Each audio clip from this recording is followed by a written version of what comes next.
What's going on, everybody? Welcome back to another Solo Leveling Arise video. Just finished up a record-breaking live stream that I've ever had by like triple the number. So thank you so much, guys, for joining me late at night for some of the most insane summons, testing, and everything else involved with Solo Leveling Arise Global Drop. What a night. So I do want to cover the updates and talk about what I consider a big W for Netmarble and also for us as gamers for the most part. Now, there are some issues that people are complaining about some of the mobile versions of the game not working, some of the joysticks not working.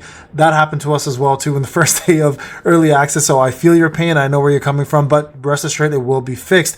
But there is a lot of good that happened here, so I want to discuss what's going on and kind of give you guys a full detailed breakdown of what you guys should expect, have seen, may have not noticed. Something might have slipped underneath the rug without you noticing it going through. And I'm going to break it down for you guys and kind of give you all the details of what's been going on with the global drop. And again, I think this is a big W overall for Netmarble because I thought originally this was going to be a disaster, but they actually proved me wrong, which is fantastic. So before I do that though, real quick, guys, the content creator program, just real quick, if you guys want to actually help me out here, you guys can right here. There's a creator program.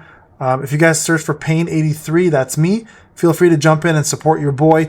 Any portion of spending that you guys do will actually support me as well as a content creator from Netmarble. This is the content creator program they've put in. So feel free, if you want to join, jump onto that webpage, click on the support button and show your boy some love. I'll appreciate it very much, and it doesn't cost you guys anything to do so. So please feel free to do so. So jumping back into the updates now, let's talk about what they've done. New content, chapter 16, 17, and 18 have been added. Again, there's main stories and side stories. Pretty straightforward. Nothing out of the ordinary there. We've talked about that numerous times. Keep in mind, you will get rewards for first clear and battle missions as well as side missions. Those are important. Those are going to be your summoning tickets, so take advantage of those. Job change conditions have also been cleared up. So clear chapter 8 of hard mode, get 70,000 power Sun Jinu, and also reach level 55. You guys get armor break and decimation. Let me tell you guys right now, in the Cyberpunk outfit, this new skill is so broken. It charges 3 times. You can get half a whole bar with that one skill completely gone. It's insanely powerful. So very cool. Plus you get 30 stat points, which you should be putting all towards strength anyways, right? So keep that in mind. Now, a couple other things have been added. Obviously, Cha Hein has been added. I've got the full testing done in the live stream. I'm going to put a separate video out for you guys to show you guys A0, 1, 2, 3, 4, and 5, and where they benefit, where the sweet spot is for free to play, and where whales should take them. So I have all that data for you guys that will be shown. That is available. She can also craft her weapon. Plus, there's an event going on for 2 weapons for her: the dice event and then the summoning event for her, which is kind of cool. So you can get an A1 version of her weapon fairly easily over time, right? So make sure you do that. Also, another big thing that happened: the standard banner has Choi in it. The hell was that? That kind of threw me out of through the loop there for that one. So very cool to see that they're actually putting old limited characters into the standard banner. Now you can summon for Choi, which is a big deal because everybody missed him who was not part of early access, obviously, right? So I don't think we're going to see another rerun banner. They're just going to be added into that. So that's an amazing way. That's a big W by Netmarble, okay? Costumes. Happy to say, costumes have no stats. So I was happy to be proven wrong on that. Good job, Netmarble. They're just accessories for looks, so you don't have to worry about stats being added to them. That's a big deal. Reverse story mode has been added as well too. This is without using Sun Jinu. You just use only your hunters and you do the same story modes as him without him even existing in the story. That's kind of a cool thing to do. So I'm going to be focusing on that as well too. Original stories for Cha and Kim have been added as well too for free essences. So make sure you go do those. Great for free-to-play players, easy to get, right? So the grand launch 7-day celebration has also been added. You start off with gold and then get yourself some ruin boxes, and at the end you get yourself an epic ruin, which is really hard to get and usually end game, so they're giving that away for 7 days for free. Her celebration is going on, so Cha's Radiant Battle Dancer celebration is going on. So again, we talked about those earlier. And then of course her rate up banner is out. She is the best unit in the game by far. It's not even close. Okay, at A0 she dominates everything. So please summon for her and get her.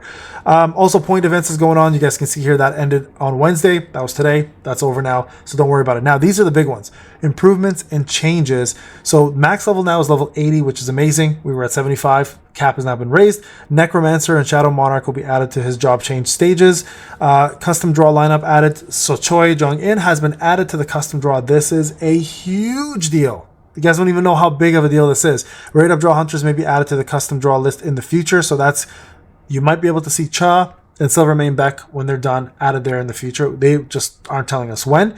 Here are a couple of balances and differences done to certain weapons, okay? So SSR Demon Longsword has actually been increased from 100% to 120, 50 to 60, 500 to 600 for the skills. Very, very powerful, much, much stronger. I don't have the before, but I will do an after for you guys, and it will make a difference. You guys can find me using the sword in various different live streams, but I didn't make a dedicated video, unfortunately, for this, but it definitely has been increased in terms of its power overall, which is good.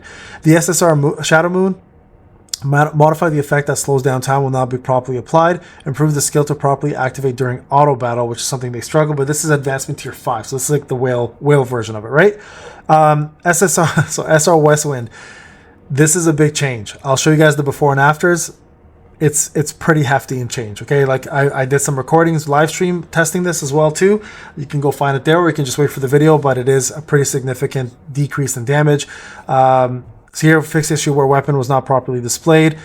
30% less damage now. Only one stack of advancement 3 secret bullet versus numerous. Add a 10-second cooldown instead of it was just being instant.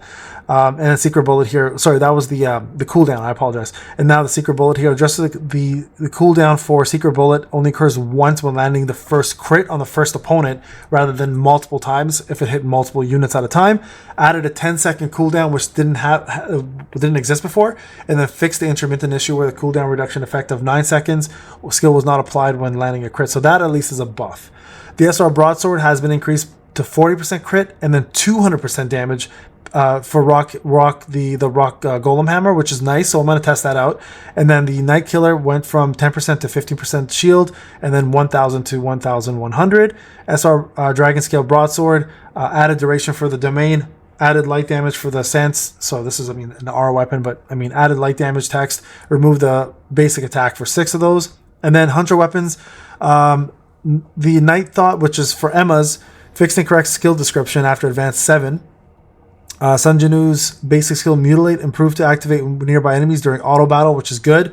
And then a couple different things here. So you can see advancement tier 1, adjust so the damage of rain increases 3 times as properly applied. It wasn't applied before apparently, so that's crazy. So now we tested him as well too. He actually didn't lose very much stock. He's still top 3 DPS units in the game. So advancement tier 5, adjust to ensure that the cooldown of end of days was properly applied when tagging out. So this apparently was not being applied, which is pretty crazy. And then SAWs, fix the issue where game would freeze in certain situations when tagging hunters in. I've never had this problem personally, so no issues there from my end. Emma, adjust the heat absorption effect to match the actual maximized number of stacks. Fix the issue of not being able to hit in certain situations. I've never had that issue either. Fix the issue of being able to hit in certain situations. Again, never saw that as a problem. And adjust the description of heat emission to reflect accurately. So again, I thought all this was working correctly, but clearly it wasn't. So there you guys go.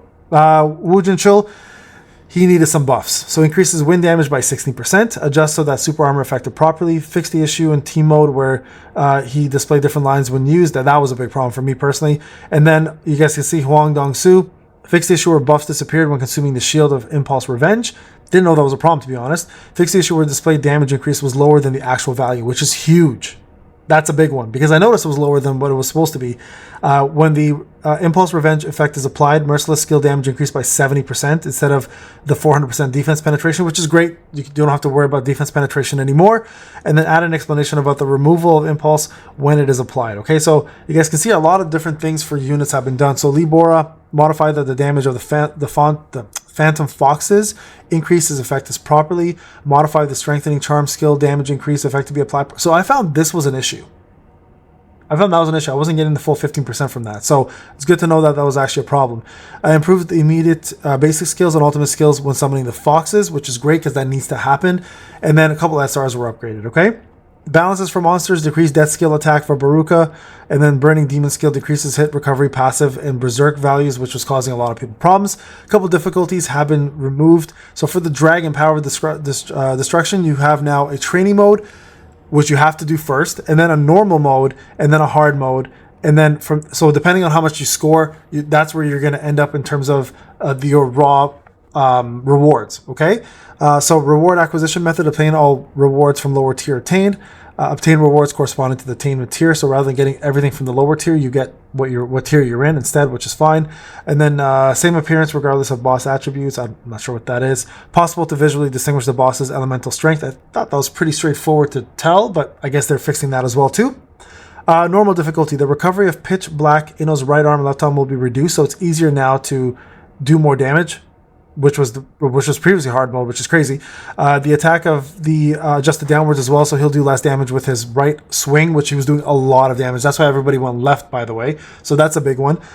Gates, they've done a lot of improvements. So if you have the package now, you can do 5 sweeps rather than 3, which is a really, really big W. Gate rescans are now 5 minutes rather than 10. After purchasing gate keys more than 6 times, the cost will be fixed to 400 essence crystals, and that's it. Nothing more. The occurrence rates of dungeon breaks will be adjusted. Improved will be made to guarantee lower mana crystals upon clearing, so that's good. You get more crystals clearing cheaper, easier gates. And then you guys can see here some new gates have been unlocked for more bosses and different units to fight against. So that's kind of cool too as well. All right, so challenge chapters 13 to 23 have been added, which is incredible. That's going to give us a lot more draw tickets, which is amazing. Some existing missions will be changed as well too. So before it was claim activity funds, now will be just clear dungeon key and Ouroboros, which is a little bit harder, I find. So interesting enough change there. Instant dungeons, so tier 8 to tier 10 have been added. The drop rate of higher artifacts upon clearing will be adjusted upwards, so you get more 7 and 8 tier higher gear. 8 and 10 don't give you anything more, guys. Sorry, 9 and 10 don't give you anything more. It's just higher chance to get a legendary. That's all it is. Instant dungeons and keys will be available from 5 to 10 times instead. Special commissions. The reward level of the bottom of special commissions will be expanded by 9 levels from existing 180 points to a maximum of 270 points, which is good. Battlefield of Time will be changed to achievement rewards instead. A Medal of Time will expire very soon, so make sure you use those guys before the actual expiry date. Battlefield of Trials has also been expanded to 31 to 40 floors. So man, there's so much content to do, guys. What a big W update. Seriously. What a good global release. I'm so happy about this. And then a couple different things they've done for the exchange shop. So things you can buy now and how much they cost. Couple right here, the limit celebration have also been changed 15 to 30 times. Before it used to be 3 and 10 only. And then the name of the draw tickets has also been changed. So special draw is now rate up draw, selection draw is now custom draw, and then the items are the following tickets instead. All right. So new packages have been added as well too. A lot of new packages. Now I don't want to go through the packages. I'll let you guys do that. But the special summon is one that is available. This can be this product can be checked through the special summon banner on the left side of the lobby, so make sure you click that. I believe, though, that is associated to the Hunter Association Premium subscription, which currently PC players cannot get. Only mobile players can get. PC's coming in the future, so that'll be a whole separate thing alone. And then we've got some new celebration packages you can check out if you want to. I'm not going to go through those. That's not as important as what's coming up, okay? Here is where things get really, really good. Okay, you gotta see there's a lot of bug fixes specifically. Okay, so let's go through these. Improve the rank description displayed at the end of the battle, which is good. Improve the explanation text with rate info pop-ups. That's important, obviously. Key purchase pop-ups will be displayed when entry with insufficient keys for encore and instance dungeons. Just to let you know you don't have enough keys. It's pretty straightforward. Improved access to view currency information and various other details through magnifying glass button option at the top left of the lobby. Improve the feature to current max HP ratio when changes occur in max HP due to buffs or other effects. So that's just making it a little easier to tell. Added Hunter preview shortcuts to rate up, draw, and lobby menu. Improve the loading gauge. So let me tell you right now, everything has been improved in regards to quality. For the PC version, everything is faster, more smooth. There's no more loading screens. Everything is so much better for that, specifically for that, okay? Added a prevent shadow auto use button during battle. Go to options, control settings. That's incredible. That's a big one, by the way, because auto currently allows, or did allow, hunters and shadows to be summoned at the same time, which was super annoying. So now you can change that feature in the option control settings.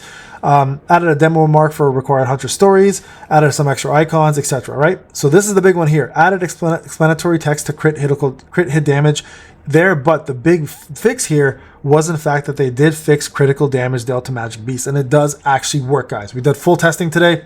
Everything's working as intended, so that's great. So let's talk about the bug fixes here. I think they're important. Well, you guys can read these ones yourselves, obviously. They're just a little more descriptions and stuff, but nothing related to the actual gameplay. So this is gameplay. Bug fixes are the important one. So fix an issue where pressing the skip button repeatedly during the SSR animation resulted in incorrect sound output. Never had that problem. I usually don't skip it. Fixed an issue where the UI sound was interrupted during skill previews. Again, never had that problem. Fixed an issue where background music continued after exiting the game. Never had that issue. That's a weird one.